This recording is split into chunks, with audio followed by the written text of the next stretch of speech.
പ്രധാനമന്ത്രി രാജീവ് ഗാന്ധിയുടെ 34ാമത് ചരമവാർഷിക ദിനമാണ് ഇന്ന്.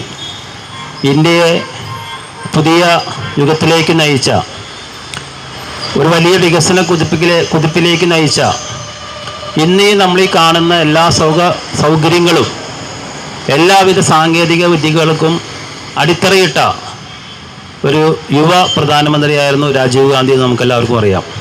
പക്ഷെ അദ്ദേഹം നേരത്തെ തന്നെ നമ്മളോട് വിട പറഞ്ഞു. അദ്ദേഹത്തെ വളരെ ക്രൂരമായ രീതിയിൽ കൊലപ്പെടുത്തുകയായിരുന്നു, ബോംബ് സ്ഫോടനത്തിലൂടെ കൊലപ്പെടുത്തുകയായിരുന്നു, നമുക്കെല്ലാവർക്കും അറിയാം. അദ്ദേഹം ചെയ്തു വെച്ച പ്രവർത്തനങ്ങൾ, തുടങ്ങി വെച്ച പ്രവർത്തനങ്ങളുടെ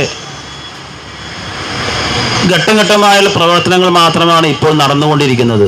നമ്മുടെ ഈ രാജ്യത്ത് നമ്മൾ ഉപയോഗിക്കുന്ന മൊബൈൽ ഫോൺ ഉൾപ്പെടെ, കമ്പ്യൂട്ടർ ഉൾപ്പെടെ എല്ലാ പ്രവർത്തനങ്ങളും, എല്ലാ കാര്യങ്ങളിലും, അതുപോലെ തന്നെ പാവപ്പെട്ട ജനങ്ങളുടെ പ്രവർത്തനങ്ങളും അവർ ക്ഷേമ പ്രവർത്തനങ്ങൾ, അതുപോലെ നഗരസഭ പഞ്ചായത്ത് രാജ് ബില്ല് ഉൾപ്പെടെയുള്ള അടിസ്ഥാന സൗകര്യ വികസന പ്രവർത്തനങ്ങളെല്ലാം ജനങ്ങളെ പങ്കാളികളാക്കിക്കൊണ്ടുള്ള വലിയ ഒരു പ്രവർത്തനങ്ങളാണ് രാജീവ് ഗാന്ധി നമുക്ക് ചെയ്തു തന്നിട്ടുള്ളത്.